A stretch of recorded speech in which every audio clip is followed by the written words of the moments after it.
Everybody, it's me, Jenny. Hi. Well, let me tell you something, honeys. Number one, it is hot. Excuse my turban here, but I just took a shower. Look at this, my piercing. I don't want to go all off on a tangent here.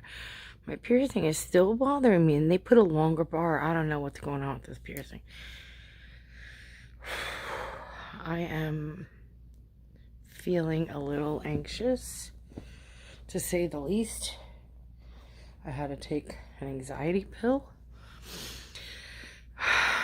Everybody that suffers from mental illness, anxiety, and whatever, anxiety, depression, I totally give you the biggest hug and wrap my arms around you if you can do the same for me, because anxiety is such a horrible thing. I won't negate depression because it's just as bad, but anxiety, I think, for me anyway, it's kind of worse, because I'm like a fun gal, I like to talk to people when I'm in a store, and I get a lot of social anxiety even in the store. But let me try to de-stress and just tell you this story, like the story of how I'm feeling right now. So maybe someone here can relate. I'm having a panic attack as we speak. I don't look it, right? But I feel I did too much in a small amount of time. I was supposed to go out to lunch with my mom and her boyfriend, but I had to go to the chiropractor because I'm having neck problems. And the chiropractor did me good. I made him laugh. I said, don't take this the wrong way, doctor, but you did me good, and he laughed really hard. I mean, he adjusted my neck so great that I felt like a release, because I'm having arthritic changes in my neck. And all my shoulder muscles are tight, and I'm not going to cry, I'm going to really try to keep this, keep my tears in, only because I cry a lot from this anxiety that I have. I've got to see someone, got to talk to somebody, because it's like a mixed gamut of things that I feel when I get like this. Like, I feel, look, my hands are shaking, and I hate this. I hate anxiety. I've had it all my life, but at this stage in my life, I have a really bad case of it, and it seems to be getting worse. So I'm trying to keep my composure, and mental illness is so misunderstood, and there's a stigma attached to it. Like, if someone had diabetes, high blood pressure, all kinds of thyroid issue, or whatever. I mean, the list can go on and on. People don't say, well, hey, just get over it and stop taking your insulin, or maybe people would, or obviously I'm plus size, right? But I've lost a lot of weight, and I'm really, really, really, really, really trying, and the scale number doesn't change even if I don't eat. And if I eat, the scale number doesn't change either. So it's like, I can't win. Like, currently, me and Violet Rose are on Weight Watchers, so we're going to lose the weight. I know I'm going to do it. I'm going to lose 50 more pounds. But I get on that. I wasn't supposed to get on the scale today. We made an agreement just to get on the scale every Thursday morning, but I got on the scale anyway, and really the number didn't change from yesterday. I mean, why would it? It's one day, and it's the middle of the day, so the best time to weigh yourself anyway, it's probably in the morning. If you could just bear with me and just listen. Anxiety is it's a killer. It's a mental killer, because I feel paralyzed emotionally sometimes. I can't be the optimum Jennifer that I want to be, because I'm always so frightened. The type of anxiety I have is, like I said, paralyzing. And like I said, I'm a pretty happy person, as far as like being social and going out and trying to be as happy as possible. But the anxiety always, you know, takes over my mind. And I went to a store called Levati's, or it's called Levodi's, I'm not sure. It's like an Italian world market. Oh my God. The store was, well, it's quite expensive, but um, it was beautiful. It was an Italian market. Oh God, the food that they had there is unbelievable. They had all kinds of healthy stuff and decadent things. I got some pita chips. I got low calorie ice cream, like a Weight Watcher style ice cream. I got some cheese. I got some mortadella, which mortadelle, my grandma used to call it. It's like bologna with nuts in it. It's really good. What else I got some eggplant, because I felt like having like a roll later for dinner with a big hunk of like Jersey tomato with little light mayo and some lettuce and some onion and my eggplant, because I don't like eggplant parm. So I went in there, and I felt happy that I was in the store, but I felt really overwhelmed. There was a lot of people, a lot of stimuli. It was bright, and they had Italian music on, and they even had a pizzeria in there. It was quite beautiful, but I started to get like panic stricken.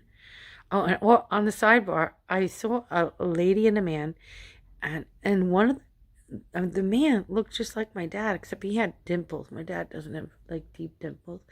And I was like, what the hell is my dad doing here? So I stopped them and I said, you look like my dad, but younger. It's amazing. Like, you look so much like my dad. And see, like, I talk to people. Like, I can make a friend at a bus stop, you know?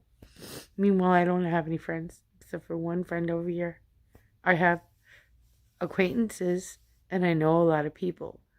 But without getting too deep into these negative thoughts, friends that I grew up with haven't even met my child.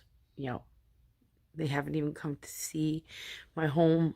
They never come to visit me when I ask, you want to come? I dare to ask now. I don't even bother. Oh, why don't you come down to Astoria instead? It hurts my feelings. And so I feel lonely. I haven't been in a relationship with it, so I feel lonely in the friend department. I only have one friend over here, nice lady, that I met in Jersey.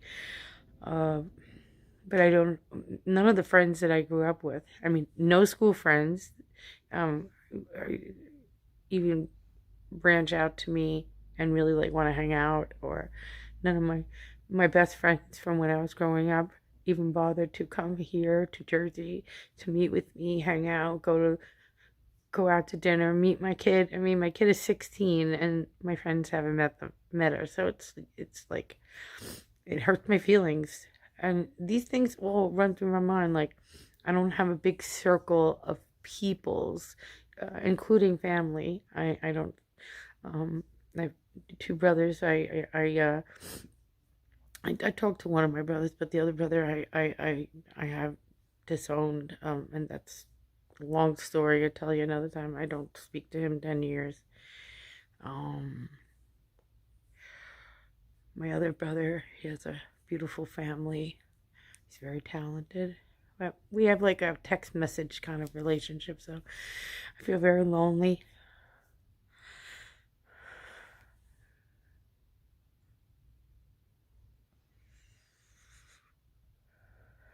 I haven't been in a relationship with a man for almost 5 years, about 4 years. Can't be the nice man to share my life with, because this time around, I have a high criteria. I won't go out with a troglodyte. They have to appreciate a full-size woman, number one, right? And they have to appreciate a pretty outgoing person. I'm quite assertive, on the verge of aggressive, meaning someone says something to me, I right away, hey, watch it, like I'm totally not gonna take that crap from anyone, so I have a criteria, and I mean, they have to be, nice looking, they have to have a job, they have to have a car, they have to have a place to live, they can't have 20 baby mamas and diseases and drugs, alcohol. I just, where is he? I was at the store, right? I was at the store, and I was enamored by this man and a woman. She was an attractive woman, short, and she was with a tall, handsome man. A little plus size he was, but big guy, and he was very affectionate to her, and you can tell they were in mid, probably in their 50s. I don't know how old they were, it didn't matter, but they were up there in age, but they were beautiful, and the way he was like patting her butt and kissing her in public, it was I was smiling because I was happy for them. Really, no jealousy at all. I was really happy for them. Like, I almost wanted to go up to them and say, "You're so beautiful. What you're doing here is amazing. That you can public affection, do it in front of people, and they look so happy." And I know now that I've never been in love. I wasn't in love with my ex-husband. If I were, he would still be with me. We would be doing things together, and he would know our child. He doesn't even know our kid. 5 years he hasn't seen her. So, I'm sorry, this is a long video, but I'm kind of like not feeling really good. And I just needed to vent. Imagine me, a talented singer, a pretty good artist, because I get it from my mom. She's a great artist. I'm an excellent writer of children's stories and short stories, and I can draw. I'm very creative. I learned that from my grandmother. I learned all kinds of crafts and creativity. I can cook really good. I'm an excellent mother, friend, daughter, and sister, and yet I don't have really anybody except for my mom, my daughter, my friend down the road, and my dad sometimes.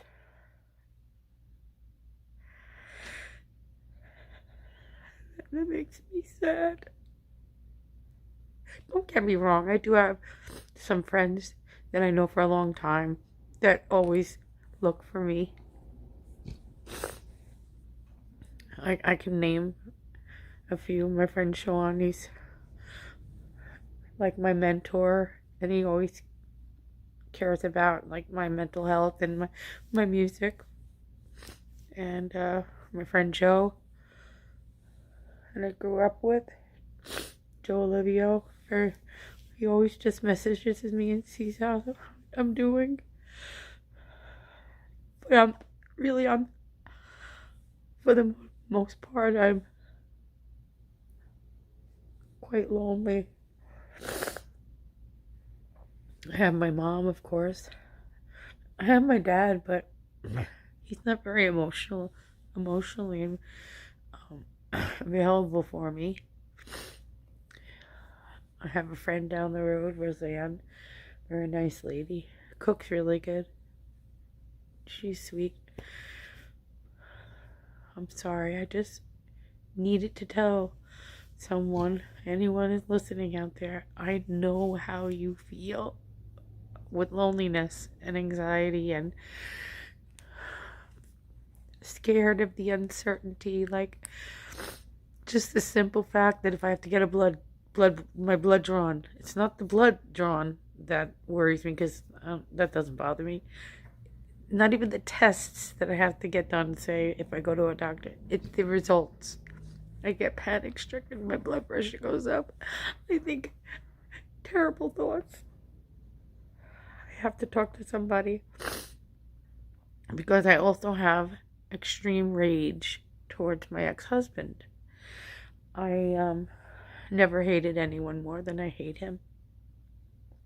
There's someone else I hate more as much, but I haven't seen him in 10 years, so that relationship is dead and buried.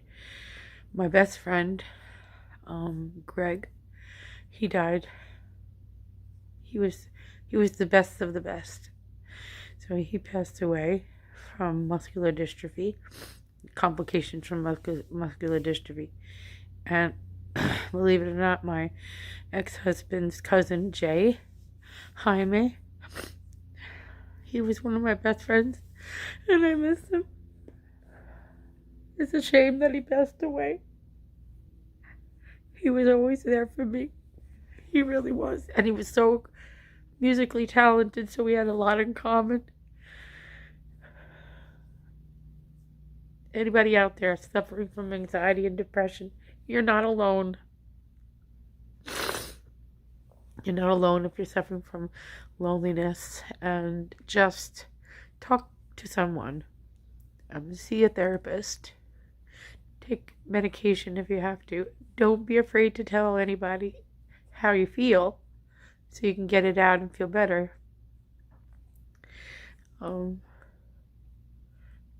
This is my public service announcement for today. I love you all. And if anyone can relate to this video, anxiety fucking sucks.